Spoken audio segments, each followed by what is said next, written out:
Hey guys, wanted to tell you real quick about our podcast host and sponsor, Anchor.fm. If you're thinking about starting your own podcast, I highly recommend Anchor. It's free. There are creation tools that allow you to record and edit your podcast right from your phone or computer. They'll distribute your podcast for you so it can be heard on Spotify, Apple Podcasts, and many more. And you can make money from your podcast with no minimum listenership. It's everything you need to make a podcast all in one place. Download the free Anchor app or go out to Anchor.fm to get started. That's Anchor.fm. Now back to the show. The Cannabis Heals Me Podcast, episode 119.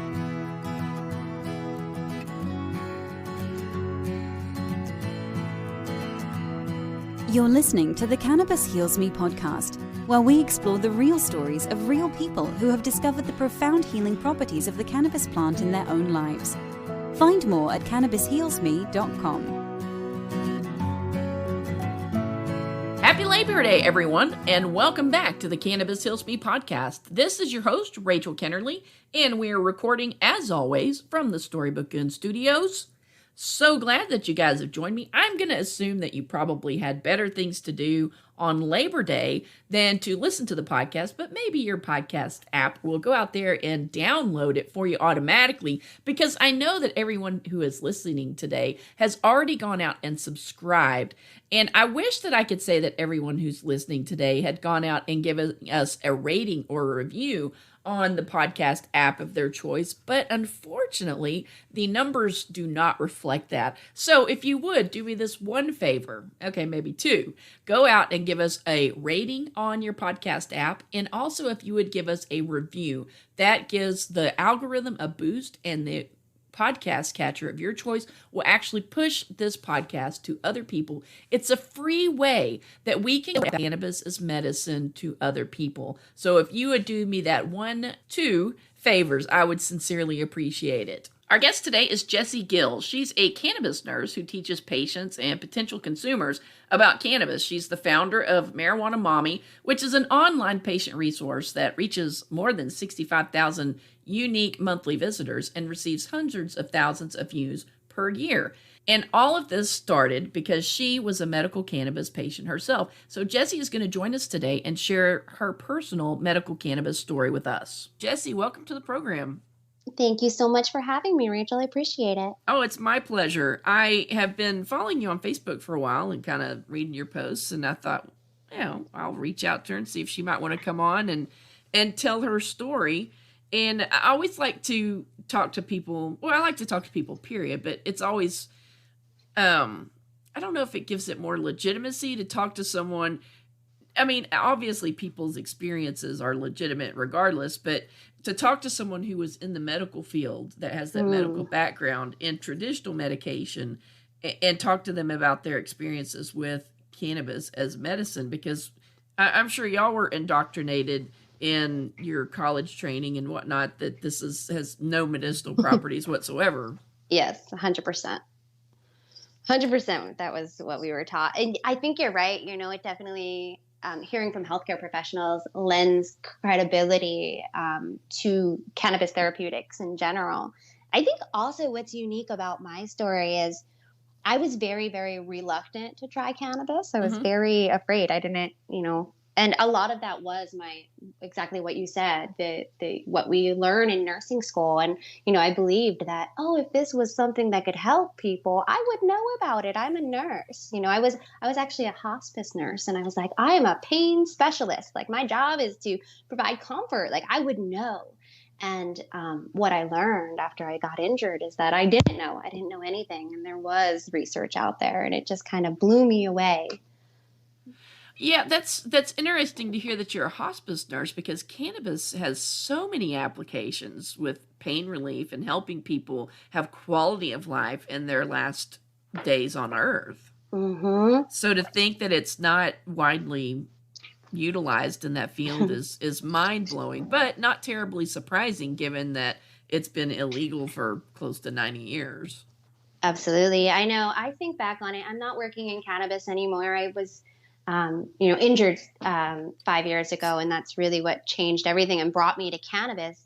But, it is, when I look back on it and I think of how many patients I had that suffered immensely and how significantly cannabis could have helped them. And in some cases, maybe even extended or, dramatically extended their lives. Yes. And it's really, really troubling to think back on. And that's a lot of that is what, started my mission and why I started Marijuana Mommy, marijuanamommy.com, because I knew there were people out there like me who, were desperate for help and desperate for an answer. And, they were too scared to explore this. I went through so much with my injury. It was in January of 2014, and I was injured at work in just a spontaneous mistake by a coworker, and it left me with multiple herniated discs in my neck. Yeah, and a great deal of nerve damage in my neck, my right arm, my throat, and the back of my head. And, just like so many people, I started on that path that so many of us go down. I was sure doctors were going to fix me. It was just a matter of time before, they found the right medication or the right surgery or the right treatment to help my condition. And so I went through that path. I saw multiple doctors, in a variety of specialties, and I got nowhere. Nobody had an answer. I did everything. I did all the holistic treatments, acupuncture, flotation therapy, every, supplement or oil out there. I tried it. And finally, after about a year, I had a multi-level spinal fusion in my neck, and that actually made me worse. Oh my goodness. Yes. And it was really devastating. And after that, they're like, sorry, we've done all we could for you. You're palliative, which is, basically there's nothing we can do to fix you or to correct you. You're going to live like this for the rest of your life. And at that point, I was taking so many pharmaceuticals. Wow. I was taking opiates and Valium around the clock. So every 4 to 6 hours, I was popping opiates and Valium, which is a really strong benzodiazepine. And then I was on a ton of other medications like Lyrica and so many other things that really had very significant side effects. And those side effects, in combination with the pain and the suffering and the muscle spasms that I was living with were just unbearable. And it was a really devastating, lonely time in my life. And a friend suggested cannabis. And I was like, that's ridiculous. Like I told you before, I really believed that I would have known, they didn't teach about that in nursing school. They didn't teach about it in any conference I ever went to. I looked at him and he's like, no, look, do the research and, see what's out there. And he's like, my condition has been amazing. And he had a similar condition to mine, and he was able to get off of all his opiates and everything. So I was like, I was still very skeptical, and I spoke to my mom about it. And my mom's also a registered nurse. And she was like, what? Why on earth wouldn't you try this? What are you doing? You've tried everything out there. You're floating in saltwater tanks. Like, why wouldn't you try this? And so I realized, how much about it was the stigma that was preventing me. And I researched more, and I was shocked, because there was so much actual research out there. We're in New Jersey and in many states, we're using the plant. But when you look at it, there's actually a prescription medication called Sativex or Sativex, which is, we don't have it in the United States. And it's a cannabis-derived 1-to-1 THC CBD oral mucosal spray. And it's in I think about 38 countries. They have it in Canada. I mean, not in Canada. They have it in Europe. They have it in a wide variety of places. And, it is used to treat multiple sclerosis and to address muscle spasms and pain and nerve issues. And from that pharmaceutical medication, we just have so much really high quality research that shows that these plant compounds absolutely have therapeutic benefits in a clinical setting. And so I tried it. I tried it. My parents took me to the dispensary for the first time, and I was so nervous and anxious about it. So funny when I look back on it, it seems so silly, but I was like, a preschooler going to preschool for the first time. And, it was remarkable, and it changed my life instantaneously. Like that very first day, it helped me so much. And also I had so many bad reactions to the pharmaceuticals that I was eager to get off of them. But that first day I was able to get off of both opiates and Valium. I haven't needed any opiates and Valium since that first day. Oh, wow. That's incredible. It was absolutely incredible. It was amazing. It just helped me so much. And the pharmaceuticals had helped me so little. that it was very, very easy for me to transition. And there were other, many other medications like Lyrica and other things that I came off slowly, the months following. But now the only thing I use for my pain and for my muscle spasms is cannabis. I'm not taking any other pharmaceuticals now. So it's been really, really, dramatically improved the quality of my life. And I always tell people, it hasn't healed, like it hasn't cured me. I still have a great deal of issues. I still, if I don't have cannabis, I have a great deal of pain and intense spasms that, affect my mobility. But as long as, I have my medication, it really, really dramatically makes a difference. And without all those negative side effects. I mean, getting rid of the negative side effects from the pharmaceuticals just dramatically increased the quality of my life. So yeah, I am incredibly, incredibly grateful of this plant and all of the people in my life, like my mom and my friend who encouraged me to move in this direction. It's been a really crazy and wild journey. Yeah, who would have thought that your mom would be the one saying, yeah, you should try this? I know, never. My mom's also a nurse, but I mean, and so I never, thank goodness she was there, and thank goodness she's open. And It's funny. She said to me at the time, which I always talk about, and I think it's so cliche. At the time, I was like, that's so cliche, Mom. And she's like, Jessie, God works in mysterious ways. And I'm like, you're so ridiculous. And never imagined that, this was like a pivotal moment that was really going to change the trajectory of my life in every way. Because now I'm completely immersed in cannabis. This is what I do full time now.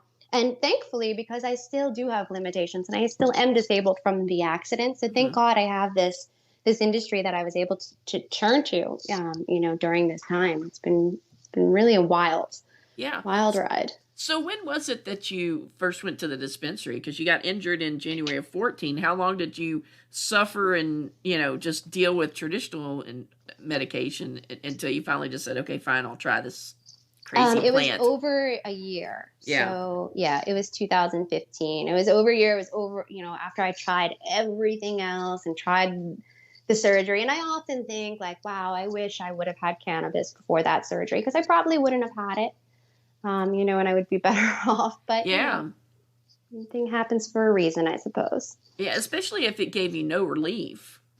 It None. Actually made things worse. Yeah. Yeah, it's troubling. But, hopefully somebody else out there will hear my story and will decide to try cannabis before they pursue those surgeries or those more aggressive options, because they do help many people. But there are a lot of people, especially from like spinal fusions. I've spoken with quite a few people who didn't find the relief that they hoped for with the spinal fusion.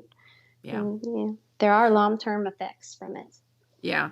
Well, it's really sad that it's like if I could have tried this plant to begin with, I could have saved a year of pain and suffering. Yeah. But we've just been so programmed that this is a bad thing and it's illegal and therefore it's immoral and we should never, ever even consider trying it. Yeah, I know. It's unbelievable how powerful that stigma is, how powerful that brainwashing is. And what was the reaction of your colleagues or former colleagues, I guess, when you started being more vocal about using cannabis as medicine? A lot of people thought I was crazy and had lost my mind. And they're like, what is she doing? And, especially at that time, I had started writing, and it was before cannabis that I started writing a lot. I was writing about parenting and I was blogging about, family health and things like that. And so for me, going into cannabis was just a really easy, natural transition. And so, people were like, wait, can't you just keep talking about vitamins and, exercise and yoga? And so, but, I did find a great deal of support from, the people in my life who knew me and could see, how significantly affected me.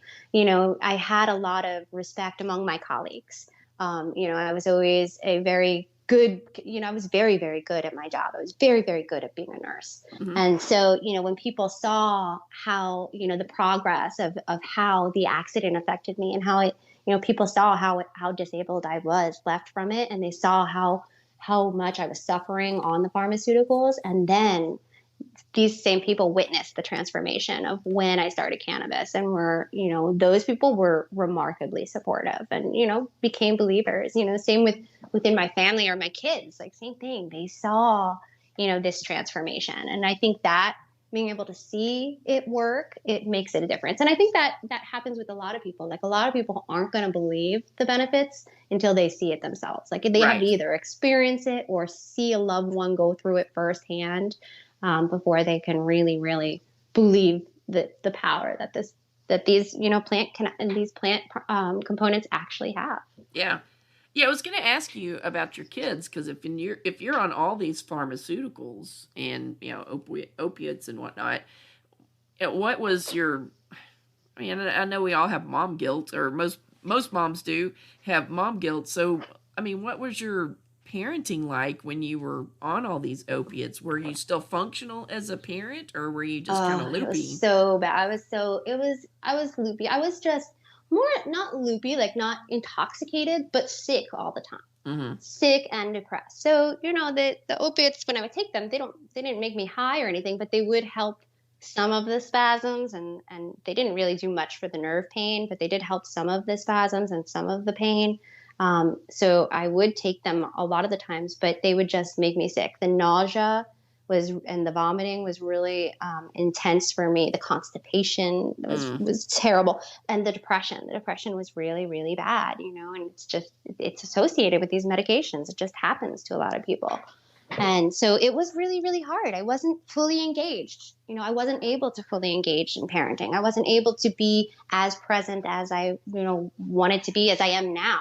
Mm-hmm. That changed a lot with cannabis. Like before, it was, my son plays ice hockey, and it was very, very, very hard to sit in an ice rink before cannabis. And it's still a little challenging now sometimes. Yeah. Some days are a lot worse than others, but it is way easier now, and I'm excited to go. I'm not dreading it. I'm thrilled to go and see my son play, and the cold, the scarves work. So it's dramatically, changed the engagement level of me. I'm able to be a more engaged and enjoyable parent, thanks to cannabis, thanks to this plant.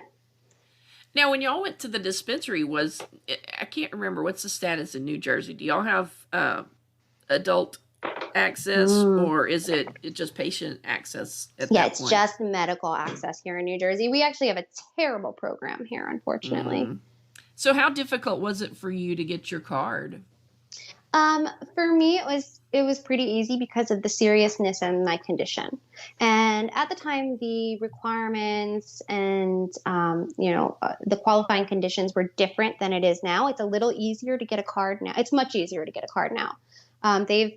Since I became a patient, they have added pain, chronic pain, and anxiety to the qualifying conditions list. And that has really dramatically opened up the program so that so many more patients are able to get their cards. Yeah. At the time when I got it, it was just, I qualified easily, but it was skeletal muscle spasms related to a skeletal injury, or spinal cord injury. So it was, a little bit challenging, the conditions, but I easily qualified. The biggest challenge in New Jersey, well, there's two now, but at the time, the biggest challenge in New Jersey was really the affordability. It is so obscenely, horrifically, disgustingly expensive in New Jersey. It's really criminal. Here in New Jersey, patients can now access up to 3 ounces of flower per month. That is the limit that people can get. And, some people need more than that. Some people don't need anywhere near that amount. But the biggest thing is it's about $500 an ounce here. So you're talking $1,500 a month for medication, and it's all out of pocket. Insurance doesn't cover anything for cannabis related. So that is really, really absurd. And who can afford that? Most people can't afford it. And now one of our other challenges here in New Jersey that we're running into is that since the program has expanded, thankfully we're getting more patients in than ever, but our dispensaries have not expanded. We have about 9 right now functioning in New Jersey. And you're talking about almost 9 million people. So almost, that's crazy. So you got 1 million per dispensary population, right? Now, not all those 9 million people are patients or getting medication, but yes, it's way. We have we have a serious supply issue here in New Jersey. So our shelves are constantly bare.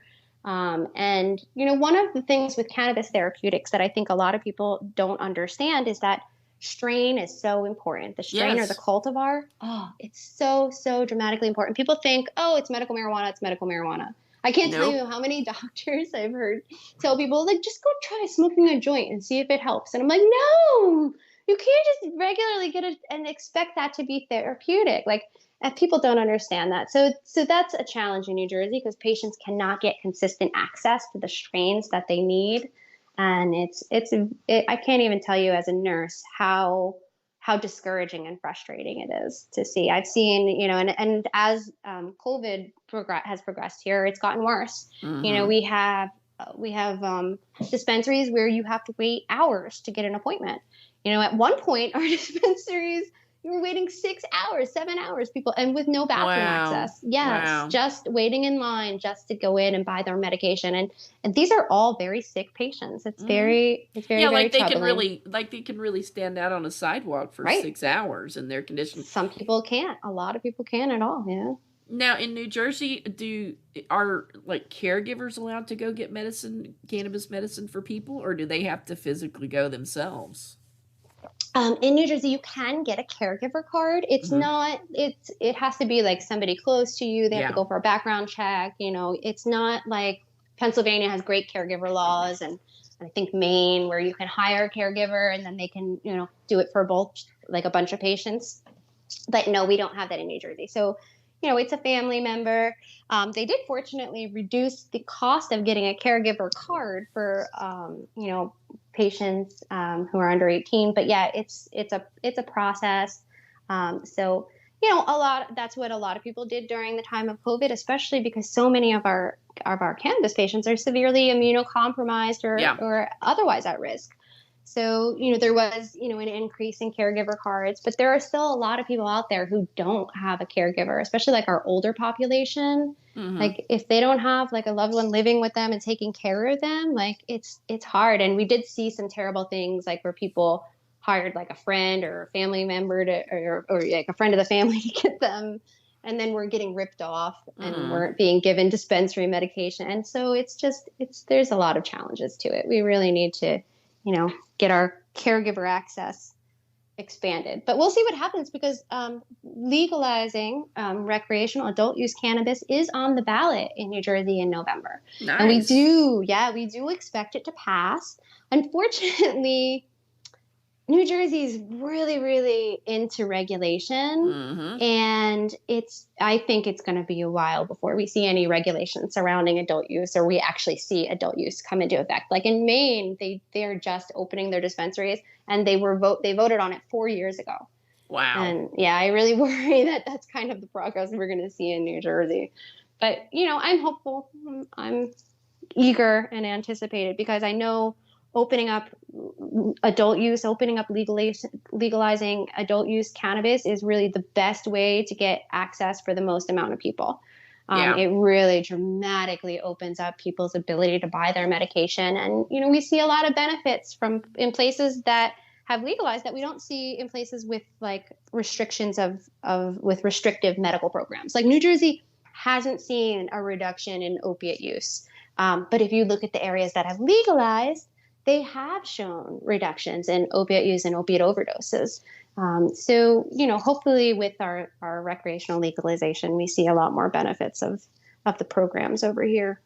Yeah, if there's a bunch of hoops to jump through in order to get a medical card, and, then it makes it more difficult. And the cost. Yeah, exactly. So maybe, of course, I know in some states, adding the adult use portion has actually been had a negative effect on their medical program. And of course, if it's, 4 or 5 years while New Jersey writes all these ridiculous legislative hoops that the adult use program has to jump through, then that may not be an issue for y'all for a while. Yeah, unfortunately.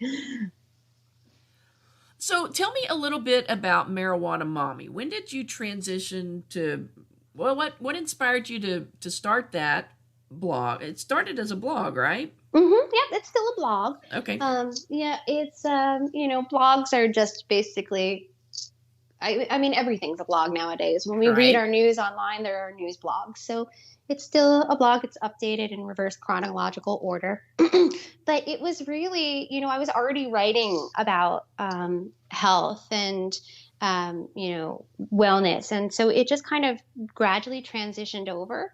A lot of it was keywords. Those were the keywords that I was ranking for. And so, yeah, it was 2015. Very, very quickly after I started, I very quickly started writing about it. And a lot of it was just driven by the lack of relatable stories and the lack of relatable information out there. And I think it was April of 2016 when I first got my stories published in places like Cosmopolitan and Good Housekeeping. And that was really significant for me. That was like significant validation for, my site and my work and my story. And that really was kind of like the springboard for growing Marijuana Mommy. So it's been great. It's been a really good ride. I'm getting on good months, I'm getting 70,000 unique monthly visitors, which is fantastic. That's and great. Hundreds of thousands of views. Yeah. So I've been really, really fortunate. My strategy with Marijuana Mommy is SEO. So I don't do a ton of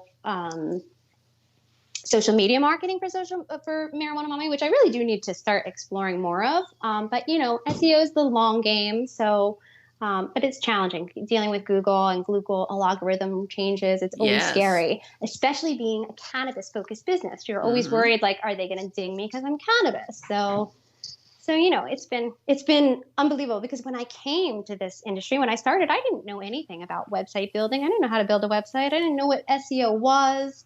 I just knew I typed something into Google and my answers came up. So that was really a huge transition for me professionally, to know that I wasn't able to do nursing, nursing anymore. My livelihood was gone and I had to find something else. So I went on YouTube and watched a lot of videos with 10 and 12-year-olds who taught me how to build a website through a WordPress site. And yeah, I just, I've been learning more and more, and it's been really, really, such a valuable decision to do that, to, focus on blogging and the internet and to learn all about that. So thank God for the internet in this time during COVID, but also for me personally, because even before COVID, my livelihood depends on the internet. And not only do I have Marijuana Mommy now, but I also have an online pipe shop, prettypipeshop.com, which is where I sell. It's like a little affordable glass boutique for pieces with a feminine edge. And we sell a lot of really pretty bongs and, girly pipes.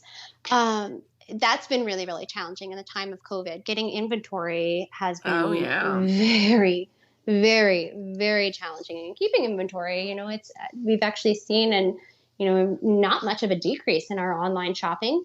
Maybe even an increase in demand. And unfortunately, our supply is less than ever. So that's been kind of frustrating, because we could be doing more business than we are. But it's been really, really hard to get product with the way the postal system is. And now it's getting hard delivering our products. So it's very, very stressful. I know all small businesses is going through this with the state that the post office is in right now. It's really impacted us.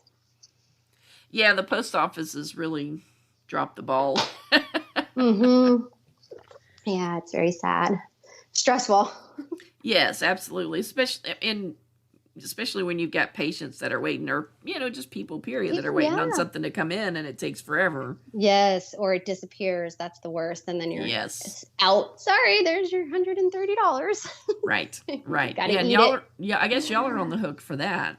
Yes, we are. Wow. It's very stressful, yeah. And it used to be that you would file claims with the post office and get them paid, and that's been, a very difficult system now. They aren't getting paid. They're all being... Yeah, because they're losing so many packages that it's probably taking them longer and longer to process those claims. I think they probably also don't have the manpower that they need. Yeah, that's true. Yeah, I deal a lot with the IRS, and they're pretty short-staffed too. So yeah, and I think I won't go into that because you probably wouldn't appreciate that. Moving right along. Sounds interesting. I know, doesn't it? Maybe I'll tell you when we get done.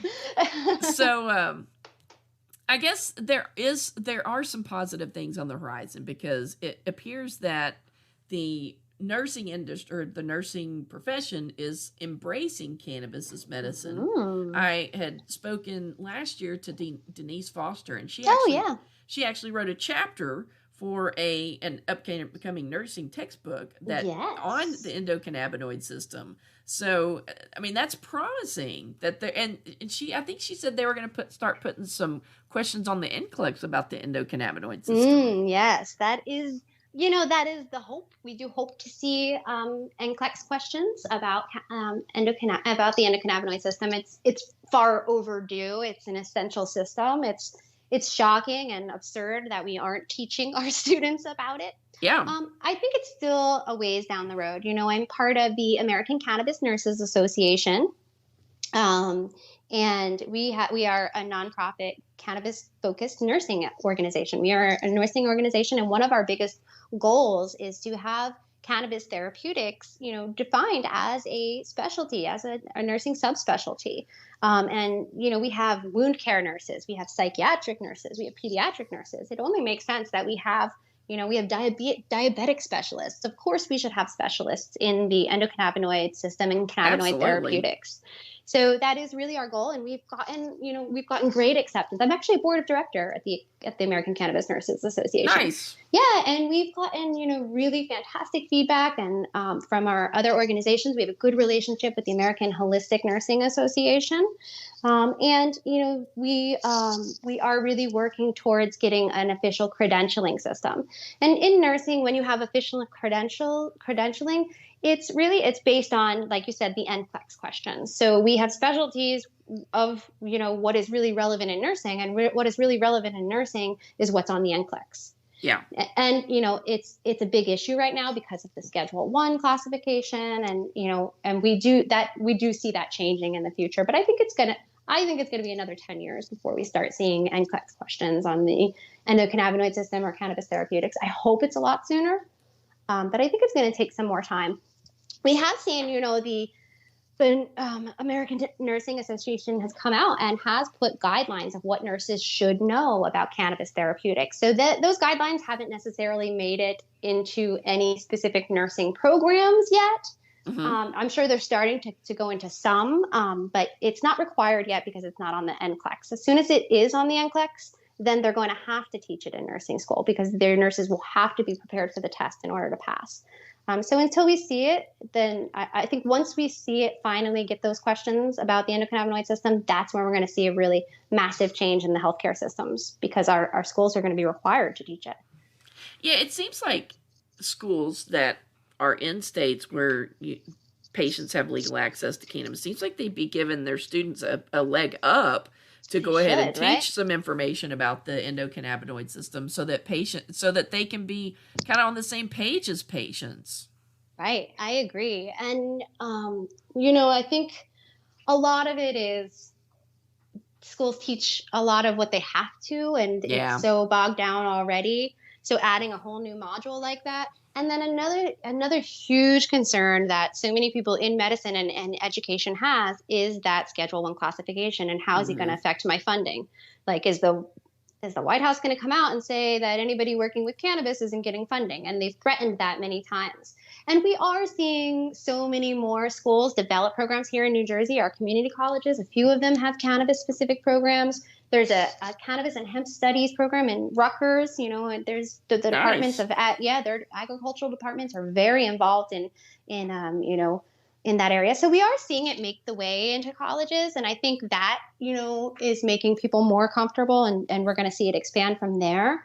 But I think the biggest thing beyond the stigma is that Schedule 1 classification, which we could possibly see change. I mean, there is the MORE Act right now that's going to be voted on in the House. Unfortunately, I personally don't think it'll ever pass in the Senate, but it could pass in the House, and that's very exciting. And that would remove the Schedule 1 classification from cannabis, and it wouldn't essentially legalize cannabis anywhere, but it would make it no longer federally illegal. If you think about it, people who are using medical marijuana are technically violating federal laws. Yep. So it's very, very complex, and it would also it would also create a great deal of benefits for our medical marijuana patients in terms of discrimination.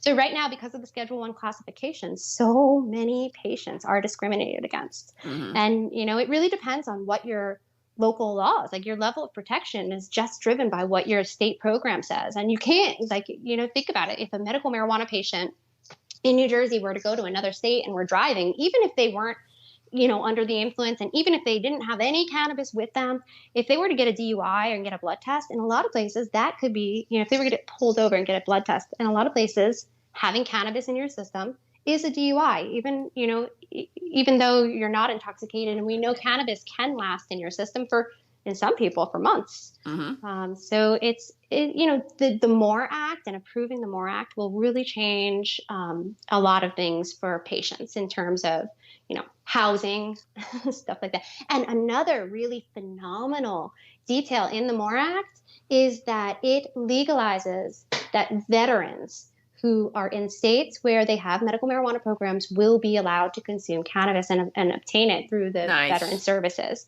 Yeah, which is a huge issue right now because, yes. I know a fellow nurse who was just, kicked out of the military for CBD use. And that is absurd. CBD. That's insane. It's insane. Over CBD, which is CBD. Now legal. Yeah. Which has been deemed legal by the Department of Agriculture, but the Department of Veteran Affairs says differently. And, they said, sorry, nobody can use CBD if you're in the military, if you're a government contractor. And it's absurd and ridiculous. But yeah, they are taking actions. They literally, what's it called? I forget the word when they kick you out of the military, but they literally he's been in the military for his whole career, dedicated, wow. amazing nurse, amazing employee. Yeah. And it's probably based off the stigma. Yeah. It's probably a dishonorable discharge, isn't it? I don't think it was. I think it was an honorable discharge. Okay. Yeah. Well, that's good. Yeah. So that was one of the concerns too, but I believe it ended up being honorable, but it's still.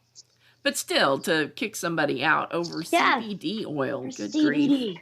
CBD. Of course, I mean, technically here in Texas, CBD oil was illegal until a couple of years ago.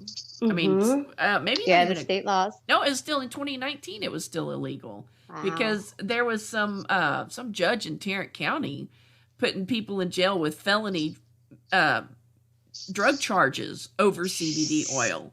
And it's like, you have got to be kidding me. It's so bonkers. Yeah, it's so backwards. Well, I really appreciate you coming on and sharing your story today. I know you said you're not really big on social media, but if people want to follow you on social media, where can they find you? Oh, I am on social media and very active on social media. I just don't promote my website as much as I should on social media. Gotcha. But I'm on, Facebook and Jessie Gill. Or Facebook/Marijuana Mommy is my Marijuana Mommy page on Facebook. You can find me on Instagram at jessiegill.marijuanamommy. And you can find me on Twitter at marijuana_mommy. So I'm all over. All right. Well, I will put links to your social media handles and also the websites that you've mentioned today, marijuanamommy.com and Pretty Pipe Shop. And I'll also drop a link to the American Cannabis Nurses Association Fantastic. I appreciate it. That way folks that want to see what you're up to and what the Cannabis Nurses Association is up to can check that out. Yes, we eagerly welcome new nurses to come and join us. We have some amazing programs and a really great community. Is in the American Cannabis Nurses Association, are there nurses involved that live in states where cannabis is still not legal? Absolutely. I'm pretty sure that we now have nurses in all 50 states and many territories. Yeah. Well, that's glad. Yeah, so there was a while when we had one state that didn't have any members, but I'm pretty sure we had a member sign up from there. Was it one of the Dakotas? It wasn't. I can't remember which one it was, but I think it might have been Nebraska, but I can't recall completely. That's pretty funny because I think my podcast has been listened to in every single state except for the Dakotas. That's so funny. They're coming along. Yeah, it's just a matter of time. It is. Well, thanks again, Jessie. I will, like I said, post links to all your websites and social media handles in the show notes for today's episode. And I encourage all the listeners to go out and check out marijuanamommy.com. Thank you so much, Rachel. It's a pleasure chatting with you. Thank you for having me. Thank you.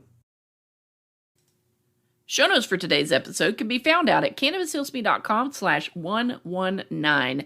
I am not sure if we will have an episode on Monday. I have a family member who is seriously ill, and we're kind of having to deal with the hospital because we don't feel like the hospital has treated her as efficiently or as effectively as they should have. So we are working on getting her moved to another hospital, and in all that chaos and hubbub, I've actually had to cancel a couple of the interviews that I had scheduled this week. So I doubt there will be an episode on the 14th of September, but hopefully we will be back on Monday, September 21st with another healing story. Until then, you guys have a great week. Thank you so much for listening, and if you would keep my family member in your prayers, I would sincerely appreciate it. Have a good one. Hit the subscribe button and you'll never miss an episode of the Cannabis Heals Me podcast. If you enjoyed today's show, please consider leaving us a 5-star rating on Apple Podcasts, Google Play, or whatever podcast app you're using. Do you have a suggestion for a guest on Cannabis Heals Me? Send an email to podcast@cannabishealsme.com. We'd love to hear from you. Please do not take any information from Cannabis Heals Me or its guests as medical advice. Contact your licensed physician before taking cannabis or using it for medical treatments.